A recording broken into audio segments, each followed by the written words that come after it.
What's up, everybody? So, real quick, before we start the podcast, I just got to say that I made a technical blunder. It's completely on me. I forgot to back up my footage before I deleted it, and I lost it. So, I only have the audio for this episode, so it's just going to be a picture of my face with my audio. And it sucks because this is the first episode. We have a guest, and we have an amazing guest. And, you guys don't get to see my beautiful face and my background with the D-Rex and the big mini and everything. So, I blew it. But technical difficulties happen, and sometimes you gotta learn these lessons the hard way. So remember, back up your cards before you format them. So I hope everybody enjoys this episode. We had a blast recording it, and I'm super excited for you all to listen to it. So without further ado, cue the intro. I'm not putting that in.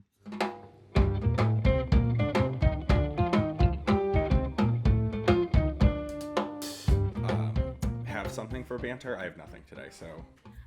Well, I was gonna say that you have a holiday jumper on, and I don't. In fact, my shirt actually says Donald Trump is very weird. It's a kid holding a sign up, which says Donald Trump is very weird. That's a great shirt. Yeah. Well, Savannah has a Christmas tree in the background. That's very holiday. I do. I'm very festive. Very. It's weird. I have not had a Christmas tree since I got to school. Like I've been living on my own since I got to school, and I haven't had a Christmas tree. It's weird. I had like a baby one in college. Okay. Like a little tiny one. Is your tree real, or is it? It's real. I cut it down with my own hands. Wow. Annie, do you ever set up Christmas trees in China? I have in college. Oh, in China, yeah, we have a Christmas tree up. Okay. Is that one a real Christmas tree, or is it a fake tree? Yeah, we didn't used to do real trees just because we just didn't. But we had a fake tree that we just used every year. But yeah, you want to be able to smell it, right? So my parents have done fake trees because I think they got a real tree like before I was born once, and there were like spiders in it and stuff. So they just after that. Spiders and ants. Oh, I do have one Christmas thing behind me, but you can barely see it. It's my advent calendar. Oh yeah, you were telling me about that the other day. I've had an advent calendar forever. Is it candy or what's in it? It's a chocolate. It's chocolate. Is it Where's Waldo themed? Yes. How can you see that? I can't. I need to make my Skype full screen or something. I think her point is that she can't see it.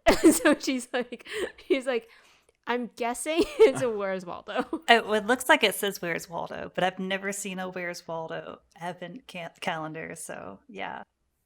Yeah, that's cool. We used to do those when we were special. Kids, but now that I'm older, getting older sucks. It was so much fun as a kid. You could just like not have to worry about bills and stuff. But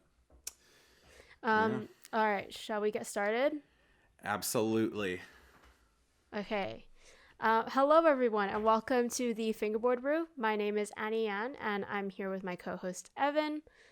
If you don't already follow our Instagram, by the way, we're at the Fingerboard Brew. We upload some sneak peeks here and there, and sometimes some outtakes as well. There is, at this specific moment in time, an outtake of me and Evan from episode 2, I believe. Mm-hmm.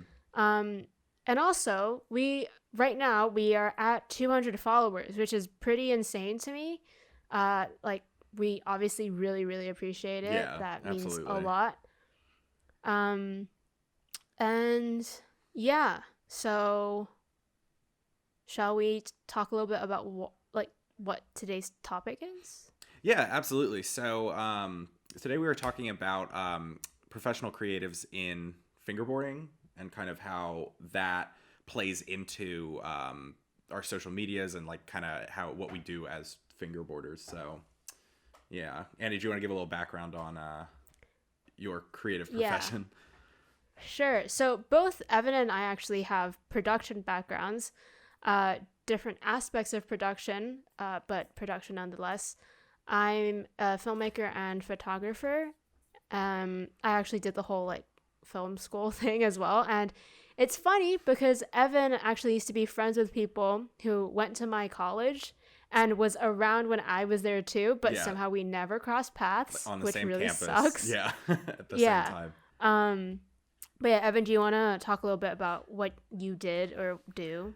Yeah, so I did photography professionally for about 5 years. I actually ended this year because I wanted to, I didn't plan on doing photography forever. And, I had to focus on school and getting a job and stuff. And then the pandemic hit 2 months later. So, but yeah, and then I also have worked on a number of films doing a lot of associate producing work. I don't typically do camera stuff on films just because I leave that to the real pros. But yeah, it was just kind of unique. Like I worked primarily in Boston at the time that Annie went to film school in Boston, and we never crossed paths, which is it makes me sad. But very sad. We're friends now, and that's all that matters. Yeah. So yeah, so because of that, we figured we'd just do an episode about that, and what better way to do an episode like this than to have a guest on as well. So today we have our first ever guest, and it is Savannah Simpson, also known as Sitting Duck 422. Hello. Welcome to the Fingerboard Brew. Yeah, thanks guys. I'm excited. yeah, this is we're so super do you want to talk a little bit about what you do, maybe, Savannah? What I do? I mean, at the moment, I strictly do duck decks. That is full time for me right now, running that fingerboard company. Before that, I was a video editor. Right before the pandemic started, that's what I was doing professionally. So I was excited about that, but because the pandemic happened, I was able to kind of switch gears to fingerboarding as a full-time job, which has been pretty exciting. So yeah, it's really cool. I feel like for this episode, it's almost going to be a subtopic of how the pandemic has affected our fingerboarding as well. Because like Savannah was saying, starting the company, and like I started my whole operation in March. So it's like because I was quarantined and had nothing else to do. So yeah, that's exciting. Oh, so we need to do the one thing that is the most important thing of this podcast. And that is, what are you guys drinking today? What is your beverage of choice? I have some coffee. I think it's Dunkin' Donuts flavor. That is the first coffee on the podcast because I don't drink Is coffee. It really? Here it is. I don't drink coffee, and Annie goes to bed after we shoot these, so she can't drink coffee. So it's we are two tea drinkers. I finally switched it up. I have sleepy time tea now. It's very exciting. I drank the same tea for Isn't that like the wrong way? Like you shouldn't be drinking sleepy time tea. Well, it's sleepy time tea because it doesn't have caffeine. So, and I can't drink caffeine, so it works out. Okay, so I'm like, yeah, I won't. If I fall asleep during the podcast, just keep it in. Just like edit me out. I'll just be asleep right here. Okay. That'll be fine. It's just me and Savannah. What tea are you drinking, Annie? I'm drinking Earl Grey. Like it's always Earl Grey or English breakfast because that's the only two teas I really drink, apart from green tea. But yeah, Earl Grey is usually the nighttime tea for me. I don't know why. Gotcha. So. All right, awesome. Well, how do you want to get started then?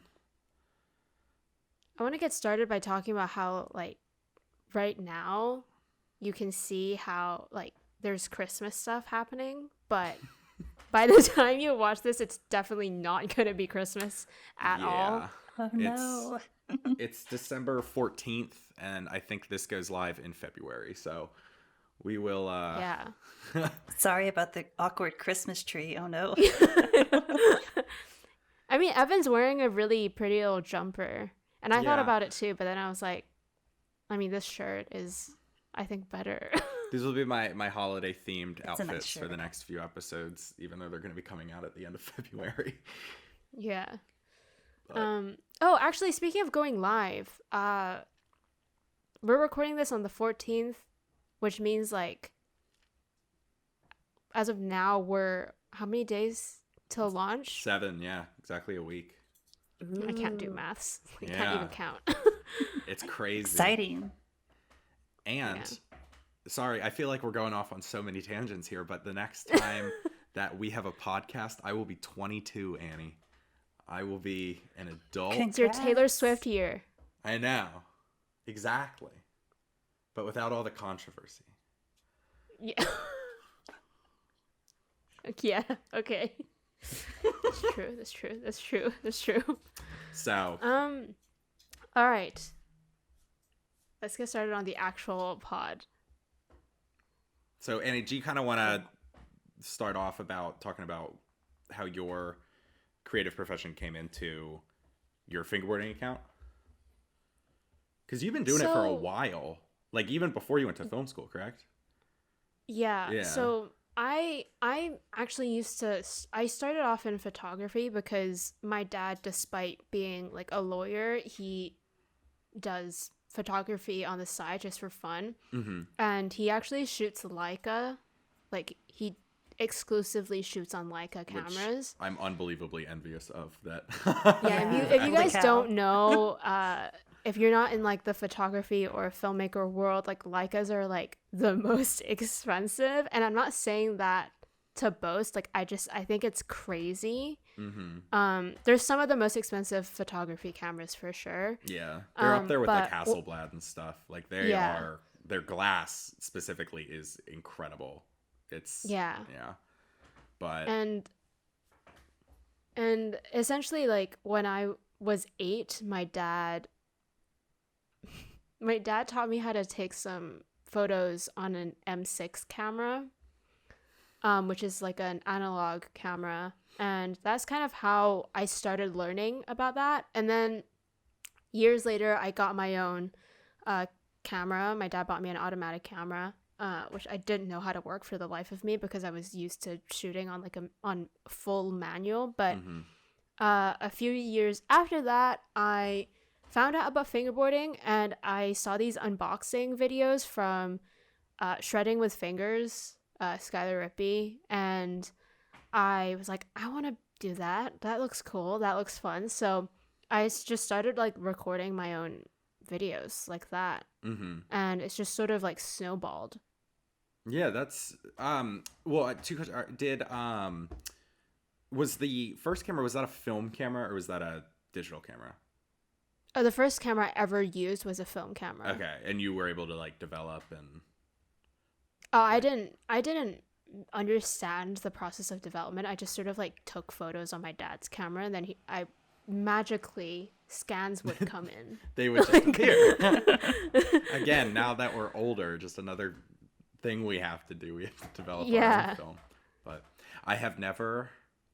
I've developed film for classes, but I've never done a personal project on film. I hate film. I love film. Like, I love the way it looks, but I'm so impatient, and I need to like properly invest the time to do it correctly, and I never have, so I stay away from it. But I don't know. Yeah, it's definitely a process. Expensive too, so it's a different look for sure. You can definitely tell the difference between something that was shot on film and versus digital and stuff. But yeah. How about you? Well, yeah, my creative story, I started actually, this is a story that I don't know if I've ever told you, Annie, so the podcast, look out. So actually, this is not my first fingerboard YouTube channel. It isn't.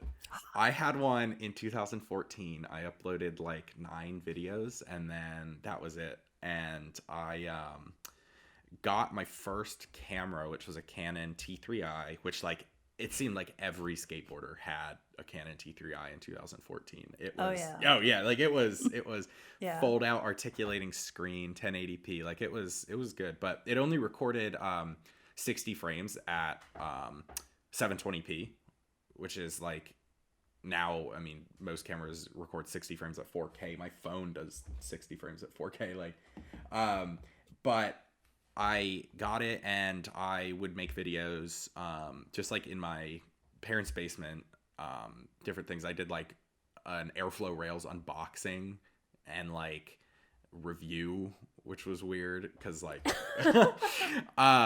and yeah, so I did that for a bit, and then when I on the side, when I wasn't making those videos, I discovered photography, and because of my friend, and like we would go out every day that summer and like shoot photos, and I got really into that, and I wanted to start making vlogs for that.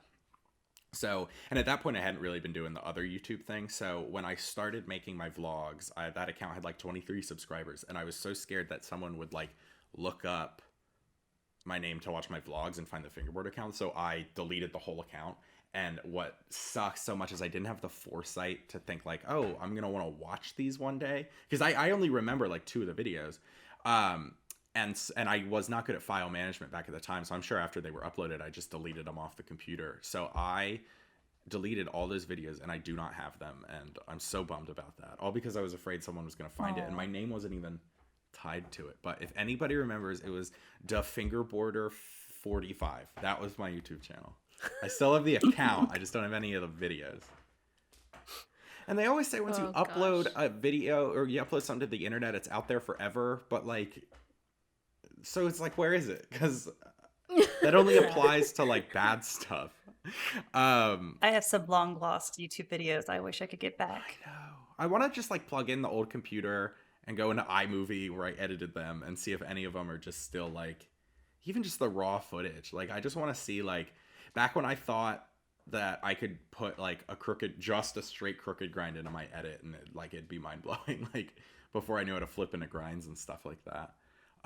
So fast forward to this year, I moved back in with my parents during the pandemic because my school closed, so it didn't really make sense to live out here. So I moved in for a few months, and it was unbelievably boring. My online classwork was like so minimal, so I decided to use my free time making fingerboard videos, because I had always wanted to do that and just see where it could go. And I was able to kind of use the skills that I have with a camera that I didn't have back then to up the quality of my YouTube videos. But before we get super into that, Savannah, do you want to speak on kind of how your how video editing kind of helped you with your content and your... Well, honestly, actually, sorry, I'm going to restart that. Can you briefly just talk about how you kind of got into fingerboarding and your history with that?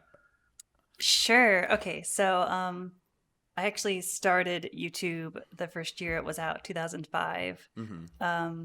I did like one compilation video from like Aqua Team Hunger Force that got like 34,000 views, like the first year of YouTube.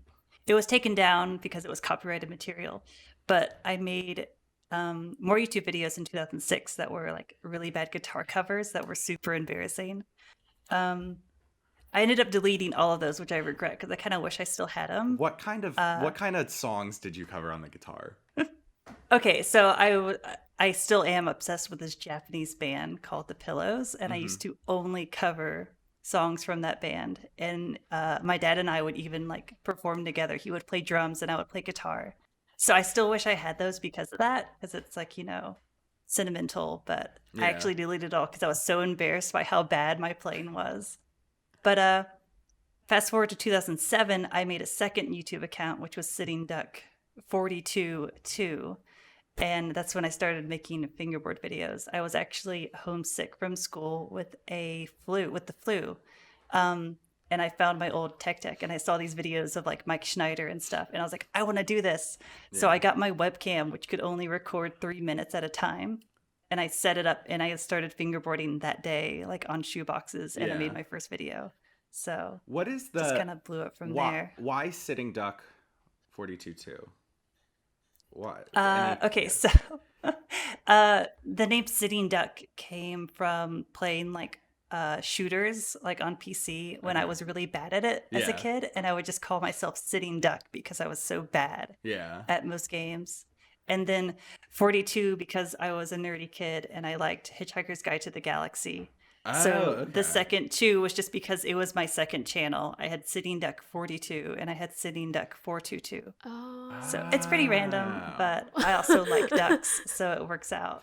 I like when there is stories behind names because when you ask Mike how he came up with the idea for flat face, he's like, I just came up with it. There's no like backstory to it. It's a good name too. It's a great name, but I'm so bummed that like you expect there to be some crazy story because it's like this crazy company, but I don't know. It's like everybody when they start their companies, they don't know like if it's gonna take off or whatnot. When I started my Instagram, the name tag was Once Upon a Snuggle because that was from an SNL skit. They were like, our Instagram's Once Upon a Snuggle. And when I watched that live and took the Instagram name immediately because I thought it was so funny. And yeah, then I started getting subscribers and I was like, oh my God, I have to change my name. So, but. That's a cute name. Once Upon a Snuggle. I know. I loved it. I should have kept it, but. So I think we should just talk about the fact that we have like a legend on this podcast right now because Sitting Duck 422, like I remember finding your videos and I think now that I think about it and you know by the time we release this podcast, like this episode, I would have done a video where I talk about some of my favorite fingerboard videos, and obviously Savannah knows that I love her videos sleepy because I wanted to recreate that look. And she told me what she did and I was like, oh, that's cheating.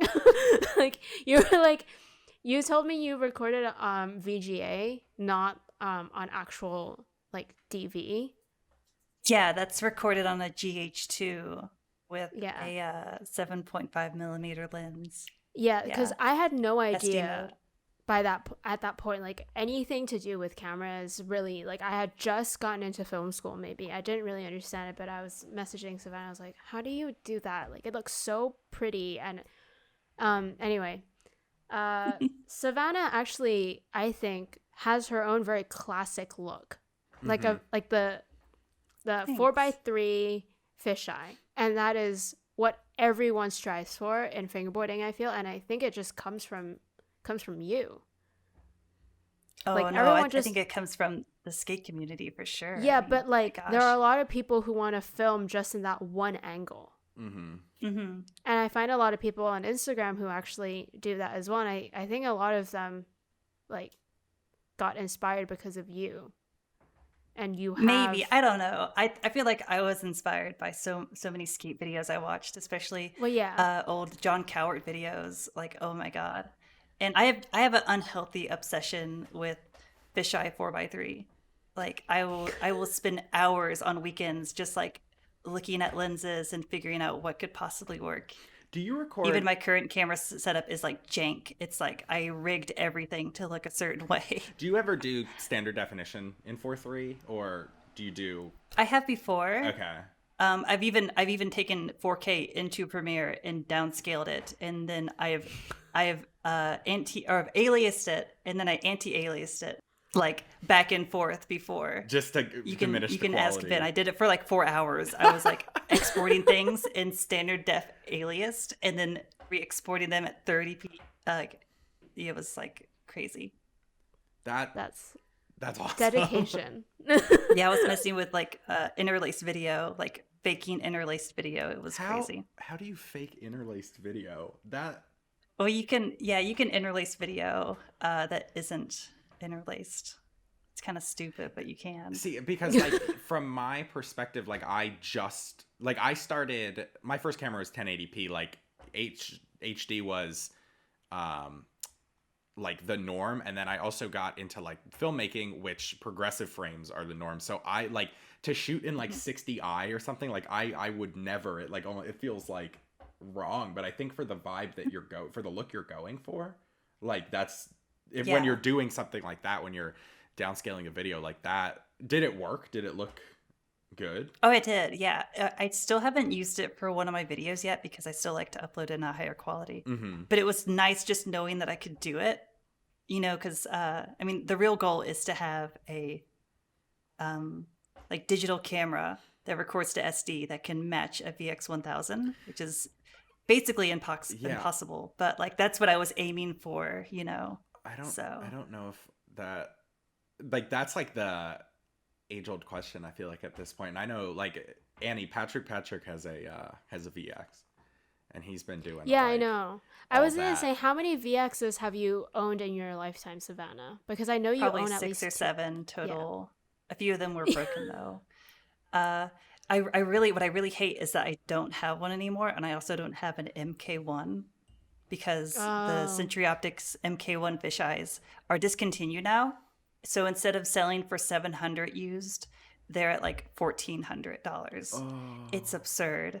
So like, Yeah, that's another reason why I want like a digital version that can record to SD that'll match that look, because it's just so expensive at this point. I haven't looked into that for years. Is there anything on the market right now that people are claiming is comparable to a VX that's digital, or is it still kind of like? I mean, there's rigs and stuff you can set up. It just depends. I mean, right now I have a Sony FS5, and people like to combo that with a Canon 8 to 15 L lens with a speed booster, and that'll give you a similar look that you can shoot, in 4K or HD or standard def or whatever. There's a whole bunch of like, different camera setups that can match closer. I think a GH5 is a common pick with a Canon 8 to 15 L lens. I think that's another common one. Yeah. I mean, I haven't looked into like recreating that look ever. I don't know why. I'm just obsessed. Yeah, like, I'm but totally like that obsessed. means you're like, you know a lot about cameras. Like, I didn't know Savannah was recording on an FS5 until she told me, because I was like, are you wasting the FS5 right now? I am. I'm totally wasting it. But you don't, though. You do like film other stuff, which is beautiful. I don't know if like you want people to know that you film other stuff. I mean, that's okay. I also film like little cute projects on my own, like, trips. Your camping trip and videos such. are so cute. Well, Thanks. okay. And that's all filmed 4K or HD, like fully, and it's not ever like it's not. It doesn't have doesn't to look be like the X3. normal. I didn't know that. I did do a 4x3 video last time. It was still in 4K though. I didn't know Yeah, that but you made that's videos. fine. So do you want to plug that channel, or I didn't know that you made? I think you can just search Savannah Simpson. I think it's just shows up as my other channel. Okay. There's like no subscribers because it's all like I'm pretty subscribed. personal videos. I don't like usually shout it out, but I don't mind if people go watch it. You know, it's public, so. Yeah, that's really cool. Yeah, it's Thanks. interesting to find the personal and the fingerboard like social medias. Like I follow a couple people on their like actual social media from fingerboarding, and it's like you kind of forget that people have lives outside of this community sometimes. Yeah. But yeah, because again, for a big chunk of this year, like the beginning, like this is all I did. I don't think I went on my personal Instagram for like 3 months. Like it's all I focused on was fingerboarding. That was like my whole life. And then like once I moved back to school in June, like life kind of got back to normal, and that got more neglected. But you know. I wanted to talk a little bit about, well, we're not like an interview podcast at all, but I do obviously want to talk a little bit about Duck Decks and how crazy that whole operation is, mainly because I know you and Ben, your boyfriend, work very hard. And Ben also has a well, not production, like a post-production background. He's a VFX artist, right? He's the real movie maker, not me. So yeah, he does visual effects for a living. So he said, not true, but it is true. He, Any does movies and any stuff. projects we might know of, or I mean, he's worked on stuff last year, like Stranger Things. What was that, season 4 that came out? Yeah, he worked on that one. Oh, that's so cool. What's another one? Oh, the movie Black Swan. That's one of my favorites he worked on. The end of the movie where there's like she like grows wings and stuff. That's Ben was working on that. So oh my gosh, cool stuff like that. Oh, I just got chills. I got goosebumps. I'm not kidding. I don't want to say anything because I thought you'd think I was weird. That's insane. Wow, that's cool. Oh my gosh, yeah. So Anyway. Do you want to talk a little bit about like how that maybe feeds into duck decks? Because we've seen the ads that you guys do. Like that's wild. So you want to talk a bit about that? Yeah, sure. So, I love filming stuff, and, Ben does too. And he's also really good at, visual effects and stuff. So we try to incorporate that with ads whenever possible, just because it's really fun. Mm-hmm. Also, Ben is a really good 3D modeler, which really helps with like doing our deck designs and stuff. Because I can 3D model, but not nearly as good as him. I'm pretty good at Blender. He's really good at Maya and Blender. So between that and like, our filming and stuff, we've made some cool videos.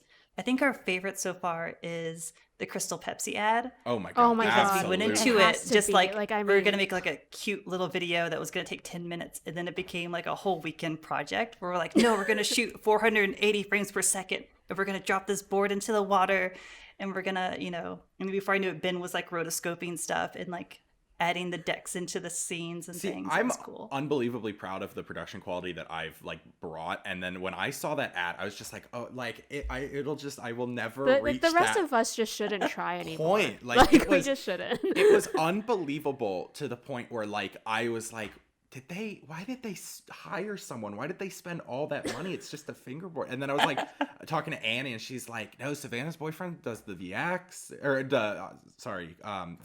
and mm-hmm.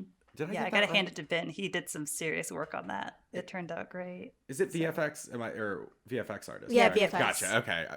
That sounded weird when I said it because I said VX at first. I got VX on.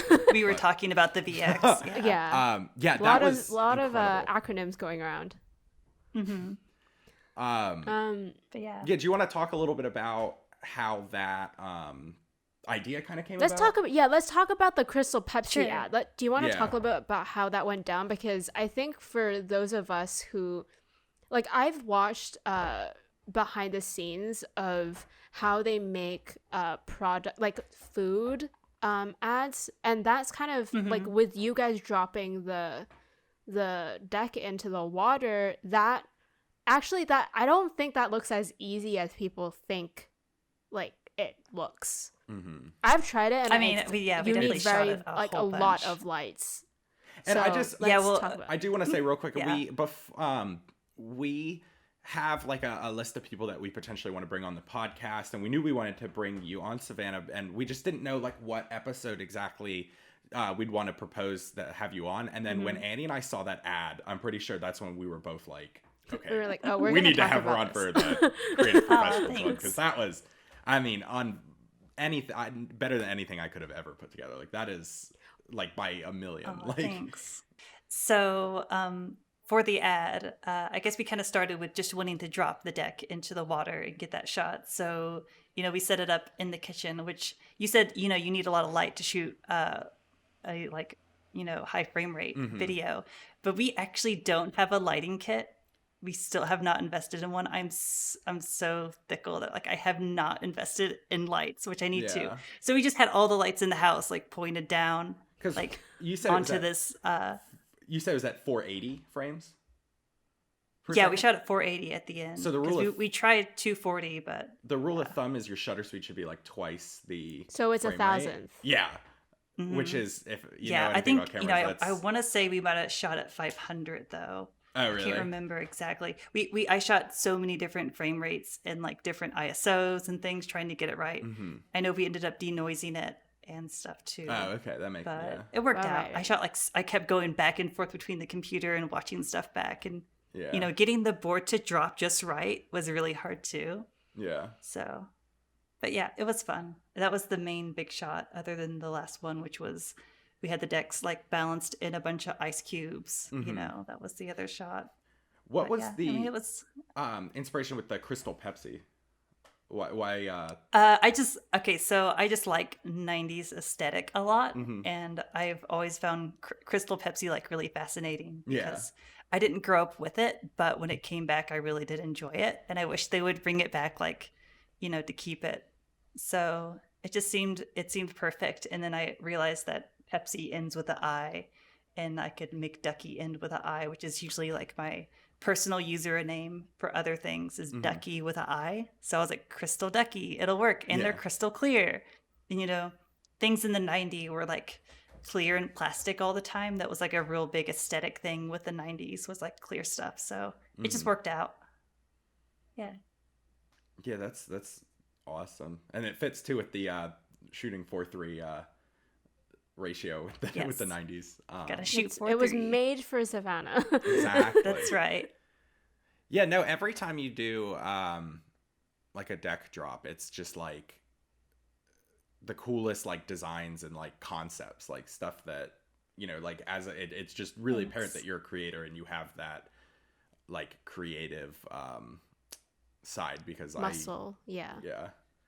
I appreciate it. Yeah.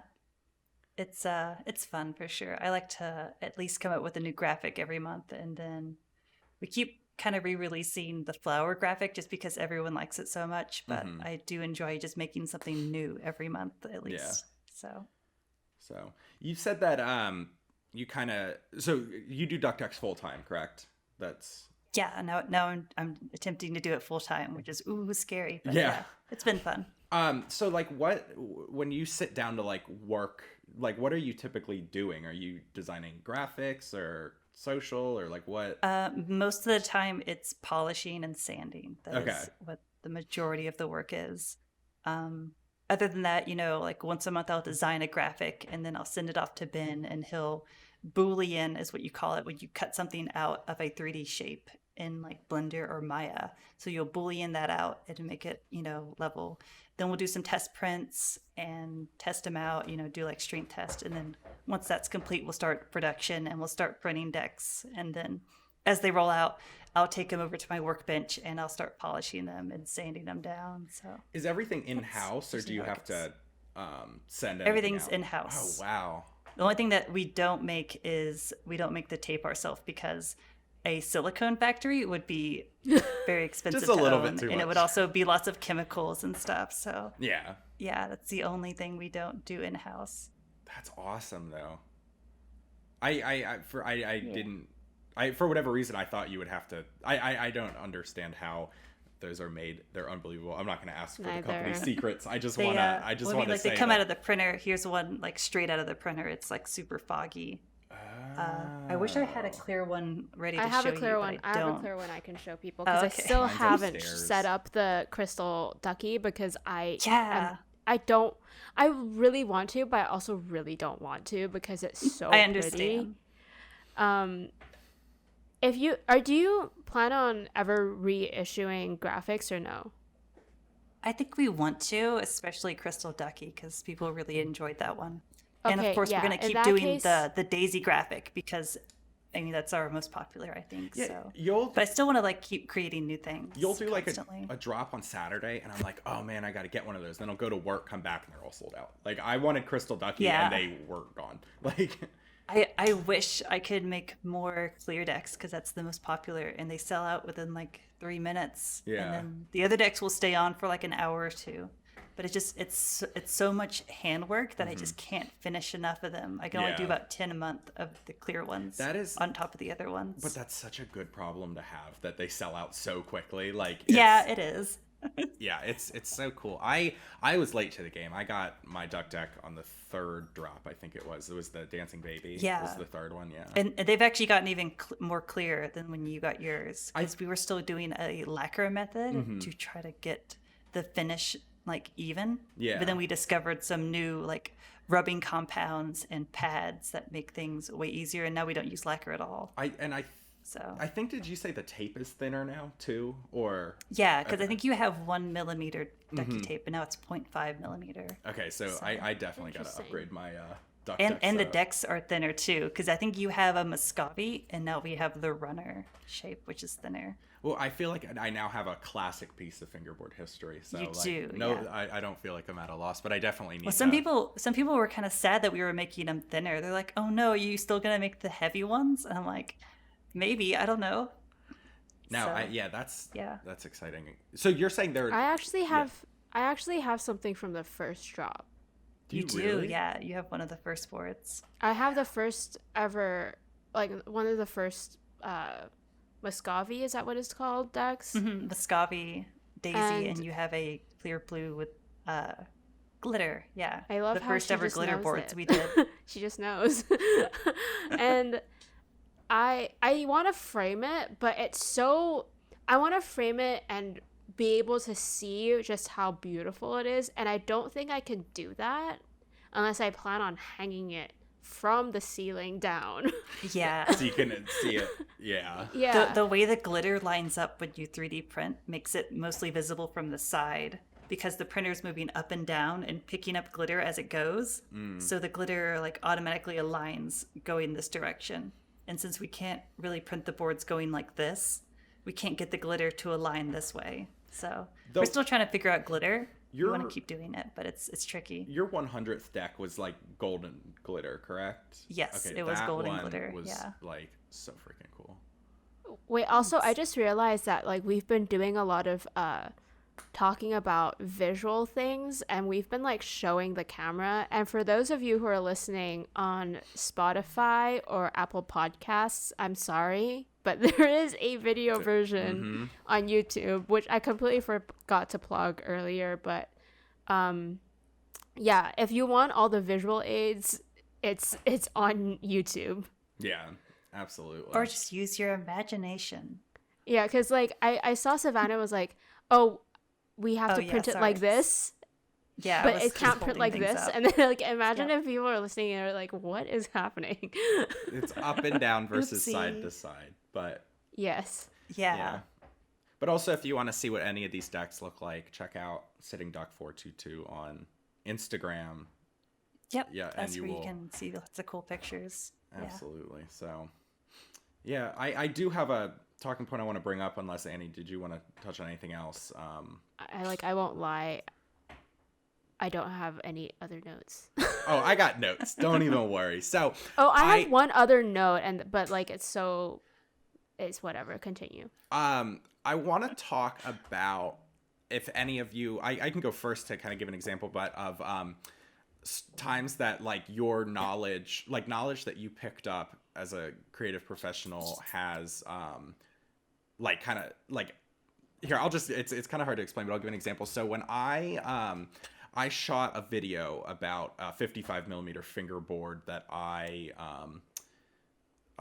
got from Lakewood, and in the very beginning of the video, I have this slider shot that happens, and it goes like right down the middle of my big mini as I'm using it. But I had to self-film, and I wanted to get a slider shot, and I wanted to be fingerboarding at the same time. So what I ended up doing was getting a shoelace, tying it to my slider, and then running that around the leg of the table that the big mini was on. So then while I'm fingerboarding, I'm pulling the shoelace and the camera's slowly moving in, but you can't see my arm. So I'm like doing like this kind of like motion, like I'm fingerboarding and pulling at the same time. And I think that like as a creative, like you kind of learn like those little hacks and stuff that you can do. So I want to know if either of you guys have stories about like what like if your creative professions have ever come into play like that. Does that kind of make sense, or am I just rambling? Yeah, it does. That's really cool though. The shoelace. That's interesting. I think that everything Savannah does is sort of like a result of all her knowledge already. Like, whether it's editing or whether it's gear, she was just talking about how she researched all of this stuff to try and replicate VX footage look, and I was gonna say a normal person, but that's what I'm saying. Like the typical, not the normal. a typical maker. person wouldn't know how to do all that stuff, because even as a filmmaker, I don't know that, and it's mainly because I don't want to go into editing. Like, I'm not an editor. So yeah, I don't know. Can you think of anything that... I don't know. I feel like, first of all, learning to make video look like a VX is a very useless skill. So, but I appreciate it. Like, making your video look worse than it should is definitely like more useless. But it's to like most people. It's but it's art, fun. though, You know, for it's fun sure. to make things look bad. Yeah. Like, for instance, the most recent video we did to promote Duck Decks was the fireplace shot, where the boards are like cozy up next to the fireplace. which was super, super easy to do. All I did was I had the 4K monitor on with a fireplace, and then I set them up on a box and wrapped them in like a towel with like some sticky tape to hold them up. And then I had like lights, and I just kind of angled them right and like had them kind of tinted the right color. And then once you match lighting, it looks like that's like part of the background, you know, because it was slightly out of focus, so you couldn't like, you know, see the pixels on the screen. So yeah. And then we also added like a blur over top of that. So yeah, I don't know.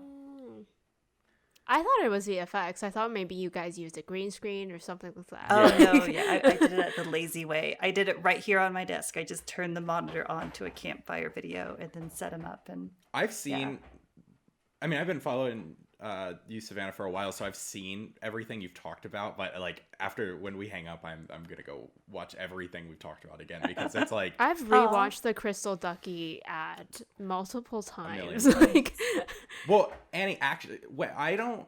I think I told you this, but when you made your video for the Black River decks that you got sent, I watched that video. Like it was the first, I woke up, went on my phone, I was logged into my Fingerboard account, and that was the first video. And I remember thinking like, almost the same with the Crystal Pepsi, I was like, damn, like Black River's like really spending money up in their production game. And then I was like, damn, they hired Annie Yan to make their production video. So I texted you, I watched it 8 times, and then I texted you, and I was like, oh my gosh, that was, I mean, start to finish, amazing. Like, I just... Yeah, your videos are top-notch professional looking, like editing and everything. That was like so mind-boggling. Do you want to talk about that briefly, or? Yeah, I can talk about that. And like my whole like fingerboard YouTube video setup, I kind of talk about it in one of my videos, which is just like how I film my videos, which didn't do as well as I thought it would, but like that's just a question I get all the time. And a lot of it is, well, I'm sure Savannah gets it quite often too, which is like, what camera do you film with? Like, and I mean, obviously the thing that I tell everyone is you don't need like my camera. You can use your iPhone. But yeah, filming that video was, I think it took something like 2 hours. And then it took 2 hours because I got multiple different shots. And I was filming in 4K 120, which this is the first camera I've been able to film 4K 120. And I just wanted an excuse to use it. And I have been using it in my more recent, like, actual fingerboarding edits. But I don't know, like, I just sort of, that first shot where I'm going into the box, I wanted to replicate sort of, what's the piece of equipment? It's like a lens, but it's like this giant tube. That people use. Yeah. There's a name for it. It's a special. Oh, you're talking like it's like really long and super thin, and people. Yeah. Oh my gosh, yeah, it's lens.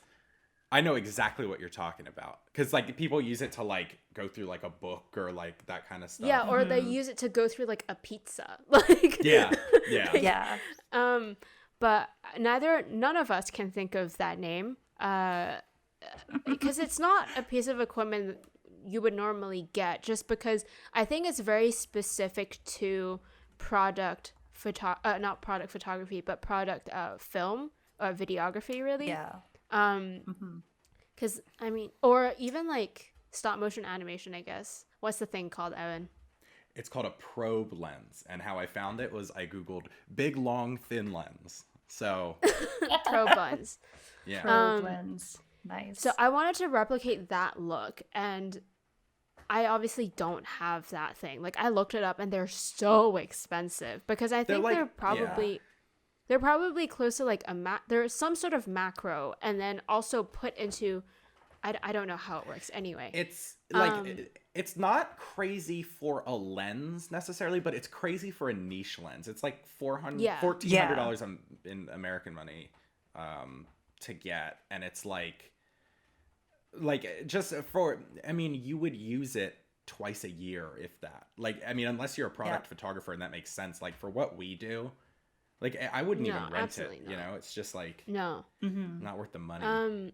So I shot that with a 90mm macro, and just I kept doing this over and over again, because and it's like really, I just did it really fast, obviously, because like if I'm shooting 120 frames, I don't need it to be like I don't need to go in slow. So I just did that really, really quickly. I had it on manual focus just to like, because I don't want it auto. Because for those of you who don't know, not you two, but the you, The audience. If you're shooting, if you want something to look more cinematic, always use manual focus, because autofocus, like, it tries to focus on everything around, I think, unless, it doesn't matter. But just shoot manual focus. That's how I shoot all my B-roll. So I just did that. I shot that entire video on a 90mm macro. I don't really know why, because there were some shots which I didn't need a macro for, but I did it anyway. But yeah, it took 2 hours. Yeah, it took 2 hours, and then I just found a piece of music. A lot of people are asking me like what song that was, and it's like a royalty-free track from Artlist, so you can't get it. How did you get the sound effects? Like the sticker, when the stickers fell.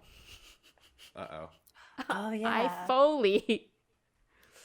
The sound of, for example, the Black River box coming out. So I've been like looking into doing product videography, because I think that's like a really good way to make money, since you can do it all in a house. So like in whatever space you have. So I started like really studying these types of clips, and I noticed that the fake sound effect thing it's fine for these types of videos. Like in a normal film, obviously it doesn't work, but because it's not narrative, it works really well. So what I do is I use my phone as audio, as like the microphone, and I just opened it like this, and I tried to get as long of a sound as I could, and every single sound effect is my own sound effect that I put in and recorded. Nice. Okay, that's like, like using. I didn't, when I heard the sound, it sounded like so like real and so crisp that I just like, I didn't know if you found that or if you did like Foley, but that's awesome. And you recorded it with your cell phone, right? No, I record the audio was my cell phone audio. Yeah, for the sound effects, right? Yeah. Wow. Yeah. That's like creative solutions. That's cool. If you ever see like the end or like the behind the scenes of like Cloudy with a Chance of Meatballs, when they're like, like walking on all the burgers, it's them like crumpling up celery or something like that, or like they'll like hit an umbrella on a piece of glass. Like I love sound design. I could never do it, but it's so fascinating. Yeah, I mean, have you seen I don't watch Star Wars just because I never grew up with it, but you know how the sound of the lightsabers were made? Oh my gosh, I saw the YouTube video, yes, but I've seen it before. I've totally forgotten. It's literally the sound of feedback. Yeah, it's like audio feedback. So it's like they played a sound. I don't remember what it was, but they played a sound to like right next to another speaker, and that's the sound it makes. Yeah. So but like when you just hear it, that makes sense, but when you see it on screen with the action, it looks like that's exactly it doesn't make sense. Yeah, that's that's crazy. Oh, I was just gonna say, like, I think it's very safe to say that all three of us really try and use our knowledge and background to make as quality of content in fingerboarding as we can. I know, like, my filming setup is kind of crazy. Like, I don't need to put that much effort into it, but I do anyway because just for my own sake. But yeah, all of us really try. Yeah, absolutely. Yeah, I mean, both of your videos are like top notch. Some of the higher quality stuff you see in the FB community for sure. Thank you, Savannah. For both of you. So yeah. Yeah, it's you know, and it's just, it continues to get better as well. Like I bought a microphone for the podcast, but now I use that on my channel, so like that helps, because I used to, like, when I did my voiceover stuff, again, just straight into my iPhone, like it's such Which a works. useful You'd be tool. surprised. Yeah. I would never have guessed how useful my cell phone is with like content creation, and now with like I have a Mac and an iPhone, so like they just seamlessly work together in terms of like file transfer. Yeah. It's like, it's so nice. But that's a whole different tangent I could get off on. But Yeah. I definitely use my cell phone for ambient sound. If I'm ever recording something out in like nature, I'll just set the phone down, let it record for like 10 minutes straight, and then you've got an ambient track you can play. So useful. oh my gosh, yeah. And again, that's just one of those things you learn, like, just in the industry. Like, it's like, Annie, I don't know if you can, since you've been to film school, you can say like there's a lot that you can learn at film school, but I also think there's a lot that you have to just experience, at least in my own personal experience. Like, there are lessons that I've learned that you can't be taught, you know, because it's like individual cases that come up one time. Like, Yeah. Was it you who I was talking to where I was like, I wish I could do film school all over again? focus 'Cause- more on Yeah. less on the Because curriculum and more I on, also think that if you you can learn everything I know without going to film school. I just think film school is the place where you start making a portfolio, and it's like the place where you are able to and you get the resources. But like, I think everything like product photography is something that I learned on my own because I just started experimenting with fingerboard stuff. I think if you want to get good at photo or video, it's just all about figuring it out yourself. Like, anyone can do it. I genuinely believe anyone can do it. And I mean, yeah, you just need to figure it out for yourself. You experiment, and it doesn't always work. Like, I've definitely filmed videos that don't work, or I filmed B-roll that didn't work and I had to do it all over again, and it's 4 hours wasted. Well, it's not really wasted because I learned, okay, that's not how I can do it. But you know, like, sometimes you just have to fail, and then you learn the lessons. that's and it's so easy. It's the same. It's literally fingerboarding. Like, it's the exact same concept. You gotta fail 100 times before you can succeed. And it's, you know, that lesson that I learned in skateboarding specifically has now been through my like entire life, where it's like, I think because we fingerboard, we understand, like, like Savannah, what you were saying about like going to like back to the kitchen, then your computer, then your kitchen, like trying all these different things and all these different attempts. It's like that, like it's so easy to get discouraged and give up when you do this kind of stuff. But like, since we have this like lesson ingrained in us, like, we're gonna keep trying until we land the trick. Like, we're gonna learn, progress. Like, I think that carries on to these aspects, you know, like, it's almost like fingerboarding affected our creative lives more than our creative lives have affected fingerboarding. But well, do you have anything else that you want to touch on, Annie, before we sign off? Is there anything you want to talk about, Savannah? And please feel free. I think I'm good. I mean, if you guys had more questions, you know, I'm here, so I think I'm fine though. I mean, well, do you want to tell everybody where they could find you, like, on your social links and stuff? Oh, sure. So on Instagram, it's sittingduck422. And if you want to pick up a duck deck, they're at duck-decks.com. And I'm sittingduck422 on YouTube. So, yeah. I mean, she doesn't need to plug her socials. Like, anyone who's listening to this already knows who she is. Like, Exactly. I don't know about that. That's probably not true. So, once again, we are the Fingerboard Brew on Instagram, and we are also the Fingerboard Brew on Spotify, and we're on Apple Podcasts. In the past episodes, I've just been saying Apple Music, but That's because like Yeah.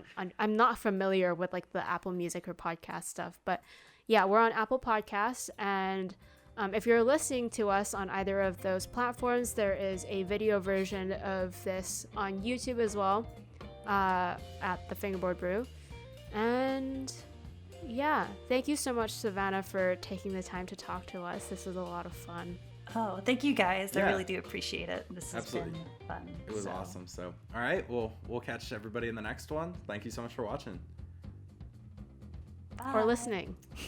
Okay. Or listening, yeah. Or yeah, absolutely, or listening.